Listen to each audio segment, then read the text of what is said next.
everything we do in this life will echo on for eternity. Right? Yes, I was watching The Gladiator. And I've realized what a metaphor for life that movie really is, and how sometimes you get pushed into battles you never wanted to fight.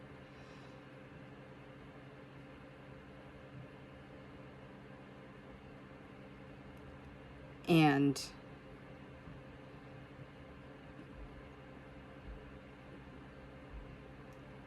it's so difficult sometimes. Sometimes you just want to give up. But I've come to the conclusion that, every day I wake up, there's a reason for it. So I'll just continue on, right? Just continue, right? Just continue.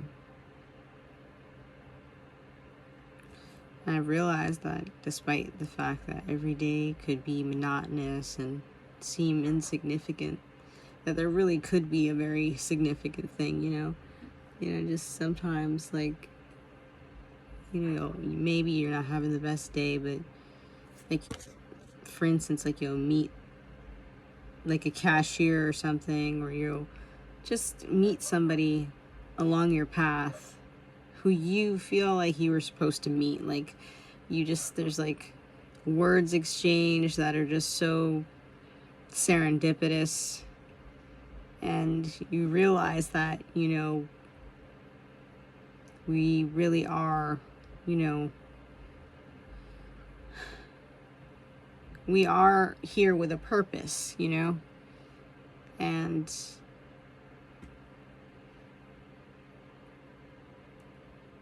it's kind of like a video game, literally, because it's kind of like where,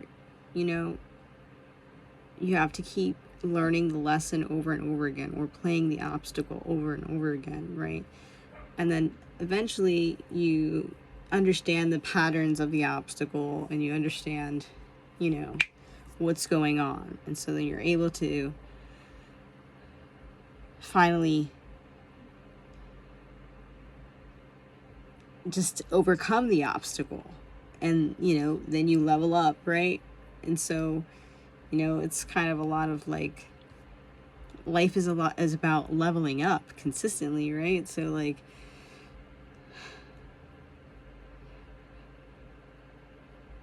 it's about leveling up, and a lot of times, sometimes we can level down, if we don't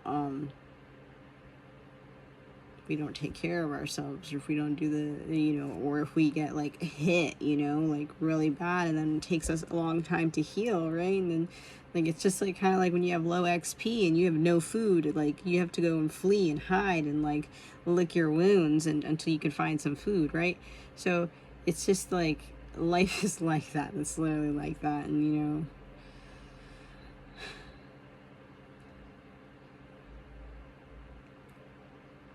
people like Commodus exist, and I want people to understand that. Like, people like Commodus exist, and if you've never seen The Gladiator, you should totally watch it. It's a great movie. But, I think this society has, like, a lot of victim blaming. We don't even, like, acknowledge where we came from. We came from, like, not even having any plumbing. Like, my grandparents didn't have AC when they were growing up, like, that's how, like, close we are to, not really being as efficient as we are right now. Like, just one breakdown of the grid, and we're back to that again.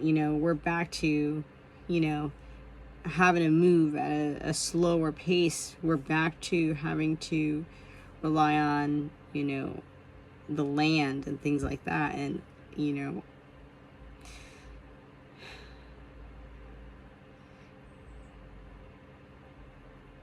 I wish more people understood how fragile society was, and I wish more people understand how hard it was to actually maintain certain things. Like, the amount of energy it takes to, like, power things, the amount of water we use consistently just to take a piss and a shit, like, and I don't really know exactly where this is, going, but all I know is that it will echo on somewhere, right? So, like, for instance, like, if we understood more about composting and composting toilets and things like that, we could actually come up with a proper, cleaner process that would allow for us to use so much less water and also make society healthier while creating a large area for fertilizer, which I know is such a weird thing to talk about, like using human excretion for fertilizer. But if people understood the process better, if people understood composting, the process of composting, if people just understood, just the whole process of the breakdown of the circle of life, we would actually have a lot more of a healthier environment. If you ever heard of terra preta, it's essentially, this giant area in the Amazon where the soil is just so insanely healthy and microbial dense and just the healthiest, craziest amount of like nutrients and density of food and all that stuff, because there used to be a city there that practiced this whole process of terra preta, which honestly we as a bigger society should start practicing our own little, maybe smaller versions of that, right?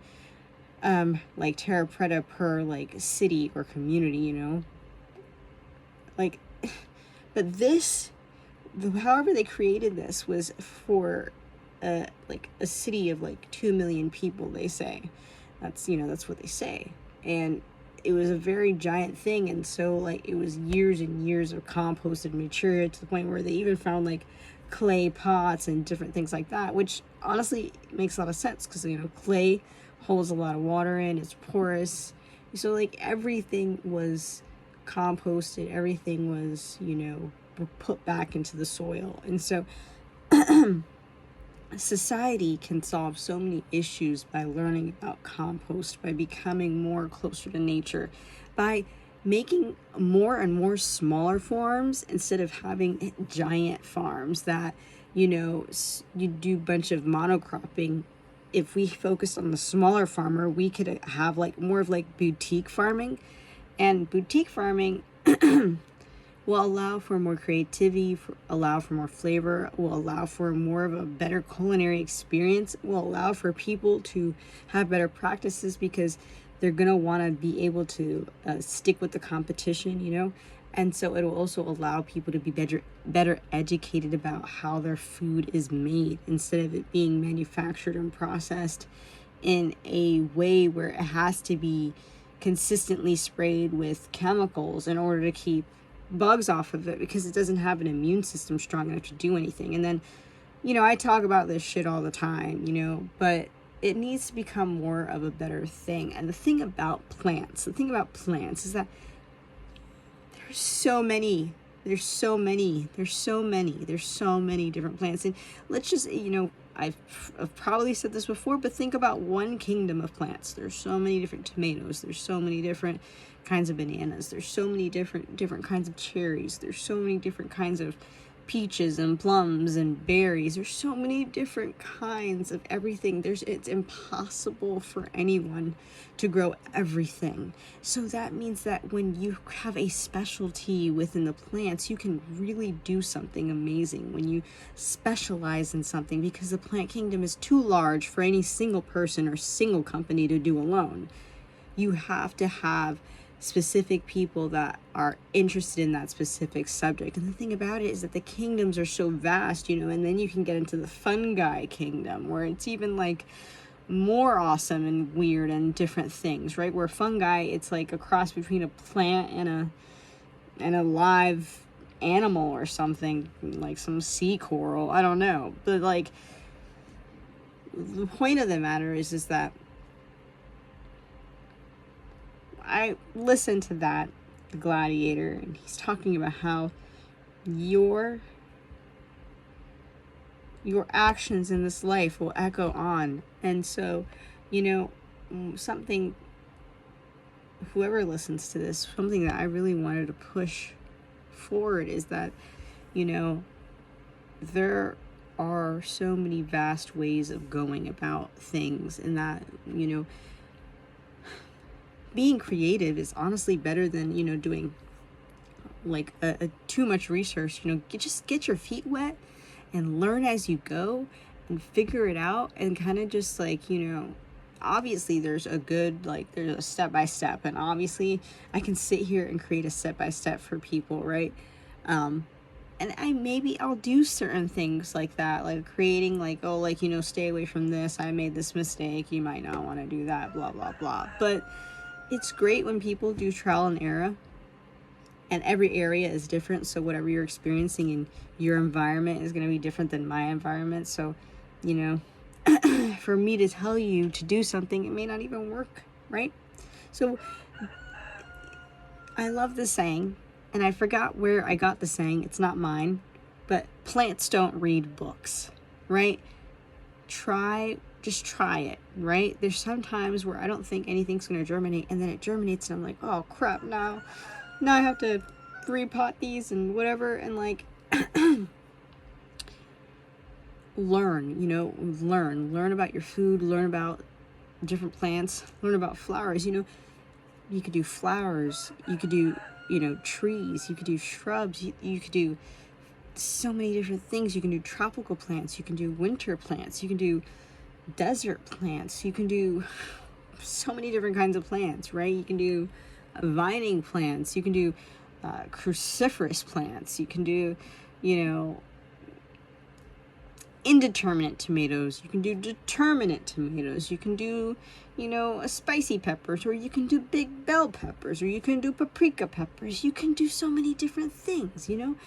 And this is what I'm talking about. You can do root vegetables, you can do freaking lettuce, you can do microgreens, you can do so many different things, you know. And you know, we see all this scarcity, but I feel like people have kind of are not as, like, we've grown, because society is so fast now, we've gotten so detached from our food. You know, most people just get food from a drive-through, and we don't even question about it at all.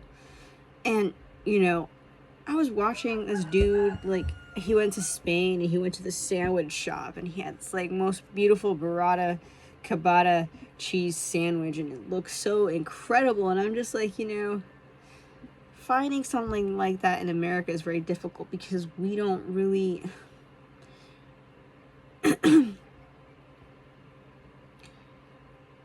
everything is regulated to a fault, you know what I'm saying? And like, a lot of the times, you know, people are not as educated as we think. You know, a lot of Americans have a issue with having a very like, their flora is dead, right? A lot of Americans have a dead flora issue, where they have taken too many antibiotics, or maybe they have eaten things with too many antibiotics, where you know, and they haven't taken enough you know, probiotics, kimchi, prebiotics, different things, yogurt, kombucha, different things that will help bring in more probiotics into their body. People, you know, the American diet doesn't like really allow for that. And let's say, you know, you work a lot and you eat at a place that, you know, is like a food chain place, a big fast food chain place is going to have GMO food.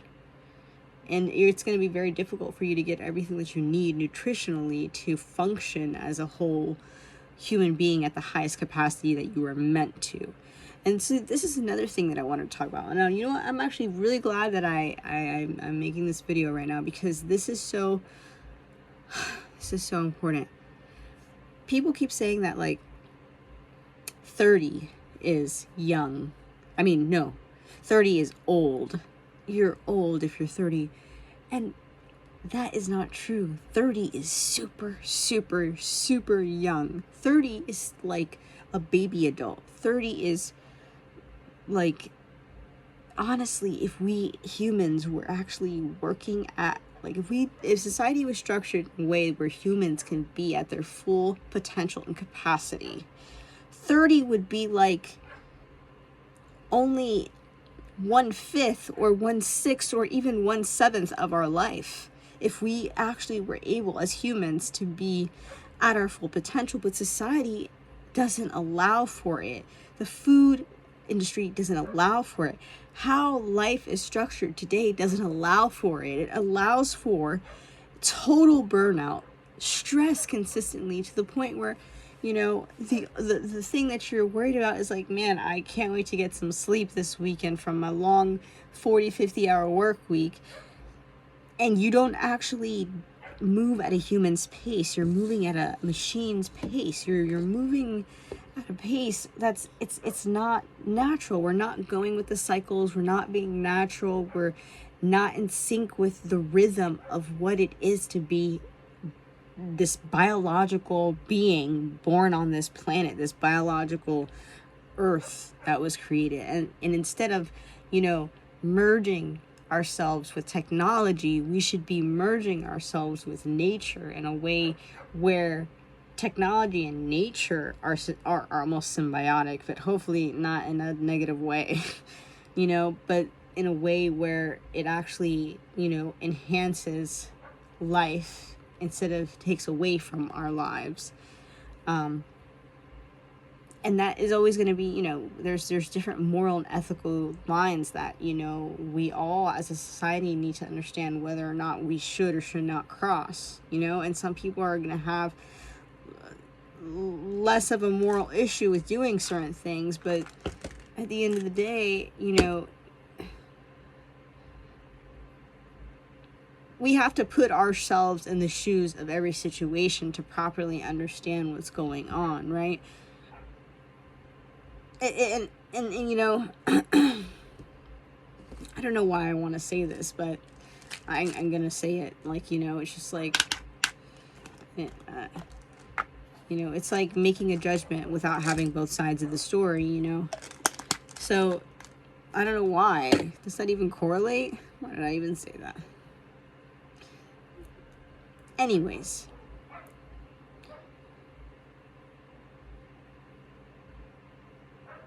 I just have so many ideas, you know, like exploding in my brain, you know, about this whole like plant thing, this plant world that we could potentially create if we educated enough people in this area. And another trigger for why I'm speaking about this is because supposedly now you're supposed to, even if you have just one chicken, you're supposed to register your chickens now, because supposedly it's like a threat to bigger chicken companies or whatever. They're finding every motherfucking reason to make it as difficult as possible. And what's even more of a bigger issue is that if you don't register your chicken, supposedly the threat is going to jail for like 6 months or something for owning a chicken, right? 6 months. I mean, there are people that get out of jail the next day for committing much more heinous acts than owning a chicken.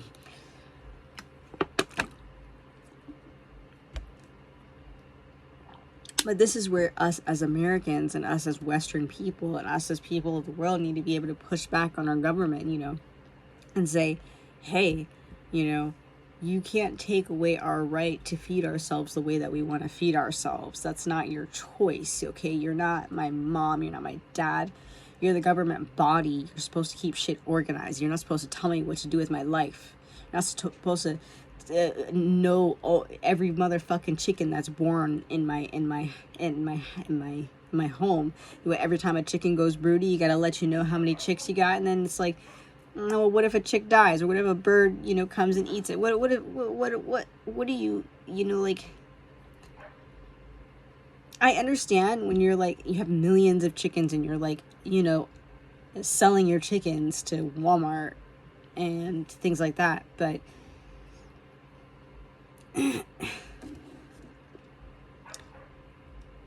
it's just completely different. Literally, if you just have one chicken, they want you to register it or go to jail for this amount of time. Do you know how much of an overreach that is?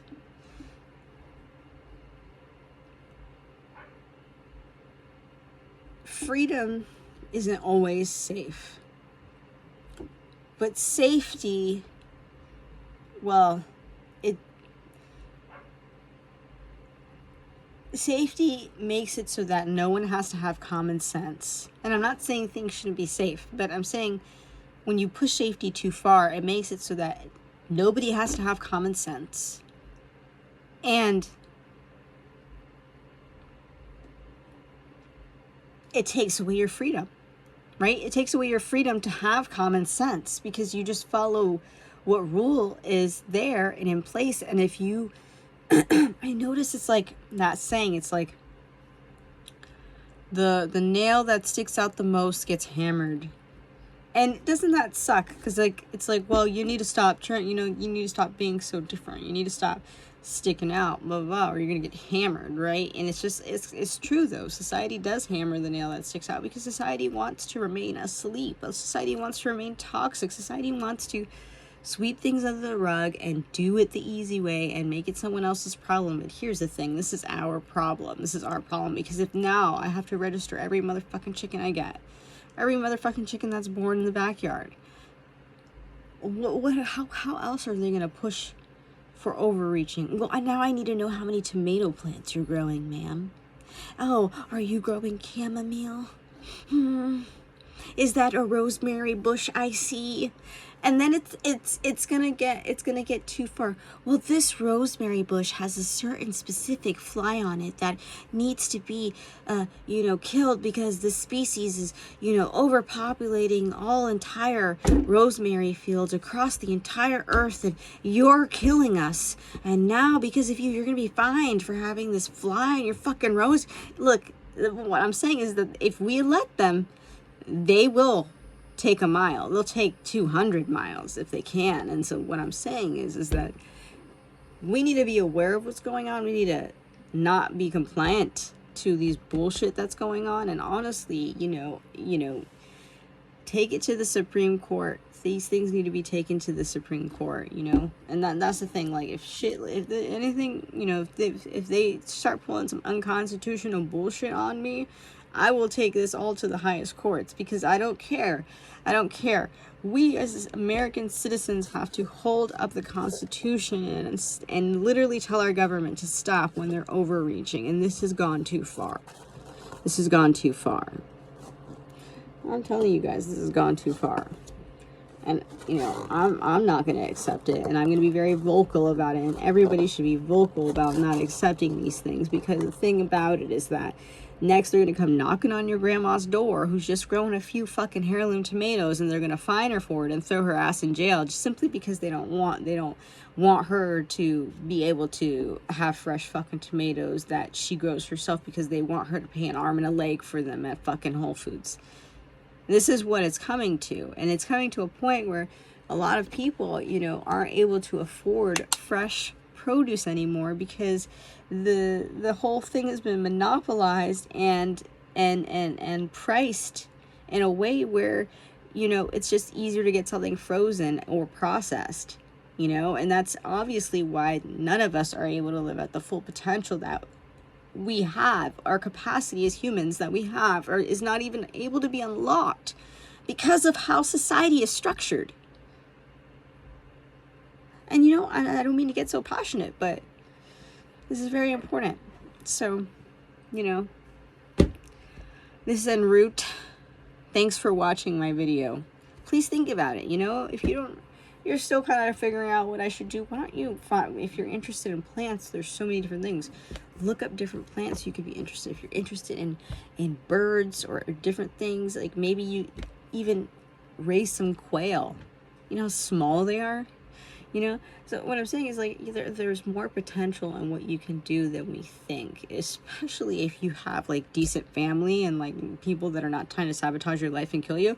Dude, it's so easy. It's so easy. It's so much easier than we think.